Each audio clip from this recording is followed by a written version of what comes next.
아까 말씀드린 대로 넘버의 숫자를 보니까 타이페이, 뭐 중국, 한국 이런 동아시아 국가들의 임대 수익률이 상대적으로 굉장히 낮은 걸 볼 수 있는데요. 네, 그렇다면은 네. 이사님 말씀대로라면은 시장에서 아직은 이 나라 국가들의 도시를 성장주로 음. 바라보고 있는 거고, 그렇다면 조만간 이런 이 바라보는 잣대가 성장주에서 배당주로 관점이 올라가게 될까요? 아니면은 이렇게 낮은 임대 수익이 계속 유지되는 그런 결과가 지속될 수 있을까요? 이게 참, 사실은, 글쎄, 중국이나 우리나라나 이 지금의 어떤 기성세대나 노년층 입장에서는 이 부동산 가격이 이게 장기 시계열로 봤을 때 특히나 뭐 대도시들 같은 경우는 굉장히 많이 올라왔던 게 사실이죠. 그러니까 주식이나 여타의 어떤 자산들보다 분명히 그 성장세가 굉장히 컸었고, 예, 근데 이렇게 부동산 가격이 이렇게 성장할 수 있었던 배경에는 결국은 이 두 나라 다 경제 성장률이 압축적으로 굉장히 그 높았었지 않습니까? 예. 그렇죠. 게다가 우리나라 같은 경우는 굉장히 높은 고성장을 유지했었다가 한 2010년대 이후부터는 이제 성장세가 좀 꺾이긴 했지만 성장세가 꺾인 거에 비해서 또 이제 그 금리를 굉장히 많이 낮춰가지고 이제 저금리 덕을 또 확실히 봤단 네, 말이죠. 예. 근데 어찌 보면 이제는 좀 그 이제 이창용 하는 총재께서도 말씀하셨듯이 이제 우리나라 이제 이미 저성장으로 들어갔다라고 이제 예, 성장이라는 부분은 고령화와 함께 어쩔 수 없이 이제 과거보다는 낮을 수밖에 없는 거고 그리고 한편으로 금리라는 게 이제 2010년대에는 이제 전 세계가 다 이제 어떤 금융위기 이후에 어떤 경기 침체에다가 이제 인플레이션도 굉장히 낮은 덕분에 저금리를 굉장히 오랜 기간 지속할 수 있었는데 지금 상황에서는 또 이렇게 저금리로 빨리 가기 어려운 그런 상황이다 보니까 네, 이 어떤 과거의 관성과는 좀 다르게 좀 흘러갈 거라고 개인적으로는 좀 그렇게 생각을 하거든요. 네, 어, 그러다 보니 일단은 지금 현 수준, 그러니까 우리나라도 지금 기준금리가 3.5%, 그러니까 과거보다는 분명히 높은 수준에 와 있는데 이 현 수준의 금리가 오래 지속되면 그러면 임대 수익률은 당연히 지금보다 높아져야 될 거고요. 그러면 네, 단기적으로는 이게 집값이 하락하면서 임대 수익률이 높아지는 그런 방향으로 좀 예상을 합니다. 왜냐면은 어, 우리 월세는 결국은 이제 소득과 공급에 영향을 받는 건데, 네, 뭐, 우리나라의 경기를 보면 뭐, 한은에서 이제 예상하고 있는 그런 GDP 성장률도 계속 낮아지고 있고, 그래서 네, 월세가 이렇게 오르기는 매우 어려운 상황으로 좀 보이고요. 게다가 좀 올해부터 앞으로 한 4년간은 이게 서울 내에서도 이제 반포, 개포, 방배 같은 이런 선호 지역의 대단지 아파트 입주가 순차적으로 좀 예정이 되어 있다고 네, 보니까 공급이 막 이렇게 타이트하다고 좀 보기도 어렵거든요. 그러다 보니 이제 월세 수익률에서 분자가 되는 그 월세가 오르기는 어렵다고 생각이 됩니다. 그러다 네, 보면 월세 수익률이 오르려면은 이제 부모인 이제 집값이 좀 조정을 좀 받아야 되겠죠. 예. 그리고 또 한편으로 이제 중장기적으로는 이제 이 그 낮은 임대 수익률이 미국이나 여타 선진국 수준으로 좀 오르는 방향이 될 것 같다고 좀 예상을 하는데요. 네, 왜냐하면은 이게 아까 말씀드린 이 가장 큰 차이, 지금 중국도 임대 수익률이 되게 낮은 이유가 지금 중국이 부동산 보유를 한 데 있어서 어떤 세금을 우리나라보다도 더 세금 부담이 없는 걸로 알고 있거든요. 네, 이거를 그래서 한번 공산당이 이제 세금을 좀 부과하려고 했더니 너무나 반대가 이제 심해가지고 일단 그게 잘 네, 안 되고 있다는 그런 기사를 좀 봤었는데 예, 예. 어, 이 가장 큰 차이인 이제 그 보유세 부담이라는 게 우리도 결국은 선진국 수준으로 가지 않을까라고 예상을 해보는 이유가 지금 우리가 지금 고령화가 굉장히 빠르게 진행이 되고 있다 그렇죠. 보니까 그러면은 결국은 정부의 재정 지출이 과거보다는 빠르게 또 늘어날 수밖에 없거든요.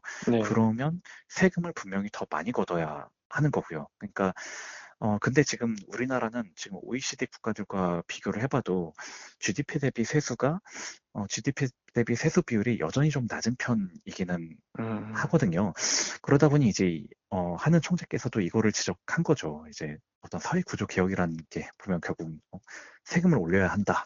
약간 그런 것이고 어찌 보면 지금 프랑스에서 마크롱도 지금 뭐 그렇게 욕을 예, 먹어가면서도 이제 그렇죠. 연금 개혁을 하려고 하는 게 이런 게 지금 보면 결국은 다 우리가 뭐 주구장창 어떤 법인세나 소득세만 올릴 수는 없으니까 그러면 이제 부동산 보유세도 점차 선진국 수준으로 이렇게 어떤 좀 부담 수준을 올려갈 거라고 좀 예상이 되고요. 네, 근데 만약에 이제 인기에 영합해서 이런 세금을 뭐 그냥 안 걷겠다, 이렇게 음, 세금 부담을 높이지 않겠다라고 하면은 그러면 이제 재정 적자가 막 계속 늘어난 거고, 그러면 이 재정 적자를 감당하기 위해서 국채를 엄청나게 찍어야 되니까, 그러면 네, 부채금리 오르고, 잘못하다가는 그러면, 어, 어, 정부 이제 재정 적자라든가, 이제 그, 어, 그 어떤 정부 부채, GDP 대비 정부 부채가 계속 오르게 되면은 이제 국가 신용등급이 낮아지는 또 그런 네, 악순환에 빠질 수가 있거든요. 예.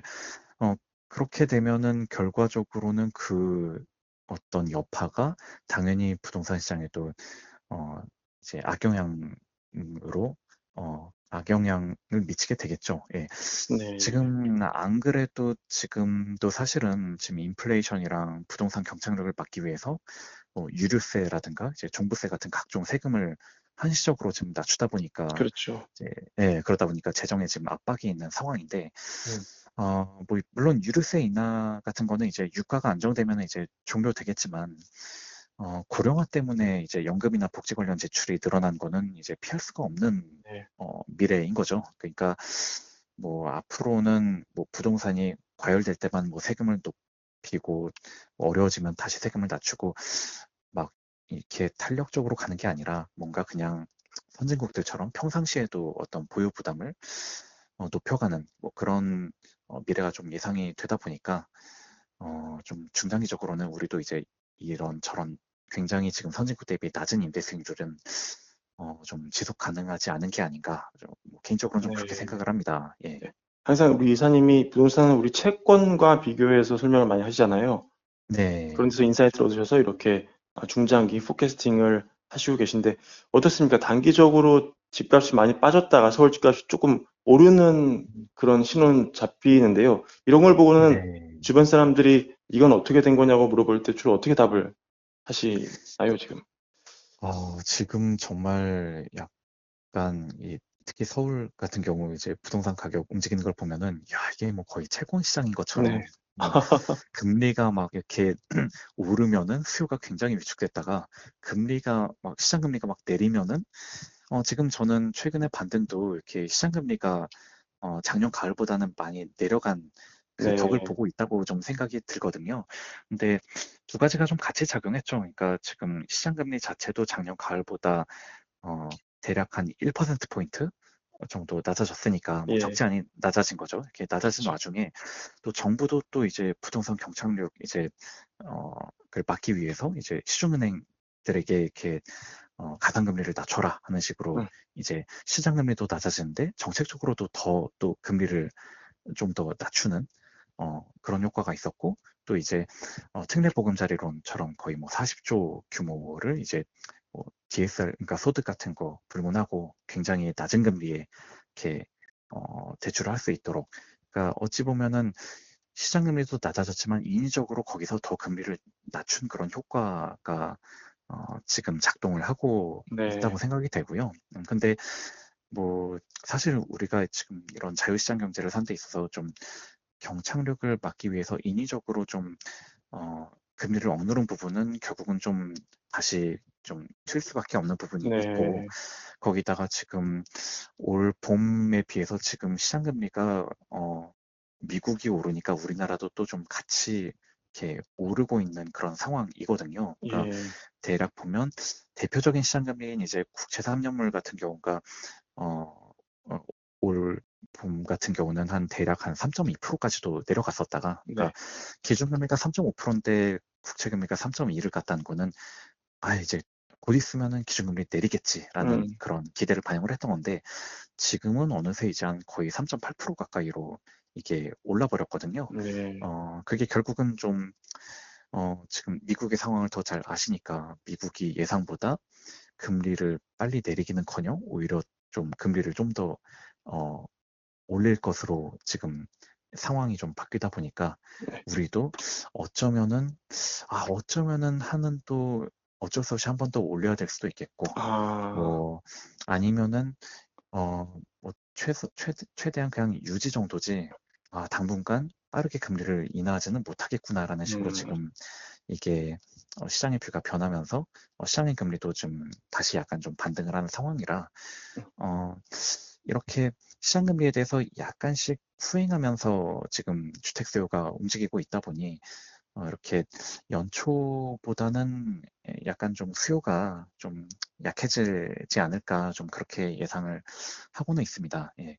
그리고 그거는 지금 이렇게 어, 뭐 금리에 따라서 지금 이렇게 시장이 좀 그러니까 굉장히 단기로 월별로 이렇게 살펴보면은 이렇게 시장 금리에 따라서 영향을 받기는 하겠지만 예. 결국 이렇게 한 연간으로 이렇게 크게 살펴보면은 그러면 결국은 지금 이런 높은 수준의 기준금리가 이렇게 어떤 금리가 높은 수준에 있는 한은 결국은 수요가 이렇게 마냥 강해지기는 어렵다고 생각을 하고 있거든요. 그러니까 즉 지금의 반등이라는 게 사실은 과거에도 이제 긴 하락장 중에 한 1년 정도는 세게 반등한 적이 있고 예. 또 긴 상승장 중에 한 1년 가까이 잠깐 이렇게 침체를 했었던 적도 있기는 하거든요. 네.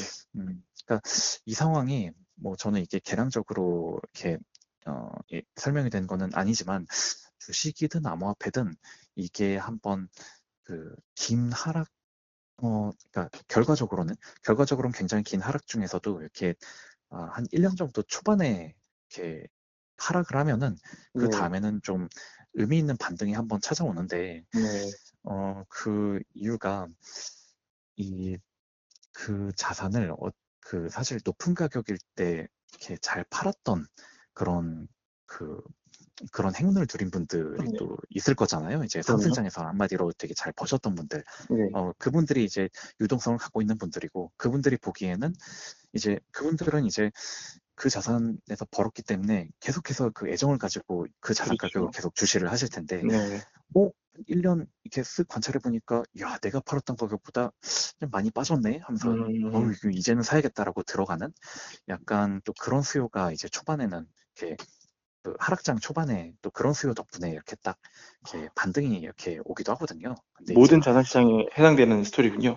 그렇죠. 이거는 뭐 주식이나 암호화폐든 거의 모든 자산에 이제 네. 차트를 분석해 보면은 이제 나오게 되는 그런 반등이죠. 근데 이제 네. 문제는 이제 그런 분들이 수요까지도 이제 딱 들어가서 반등이 됐는데 그 다음에도 이제 추가적으로 수요가 계속 이제 받쳐줘야 이게 꾸준한 상승으로 가는데 이제 네. 그분들 외에는 이제 추가 수요가 굉장히 약하면 그때는 이제 이거 수요가 이제 굉장히 약하다 하면서 이제 다시 이렇게 가격이 떨어지게 되는. 예. 네. 그리고 그 수요가 강하냐, 약하냐를 이제 결정하는 거는 저는 이제 결국은 이제 어떤, 금리의 수준, 이라고 좀 생각을 하는 거죠. 예. 네. 알겠습니다. 오늘 이사님 말씀 감사하고요. 다음 네. 인터뷰 때 또 한번 고견 듣도록 네. 하겠습니다. 네, 알겠습니다. 네네. 예. 좀 감사합니다. 네.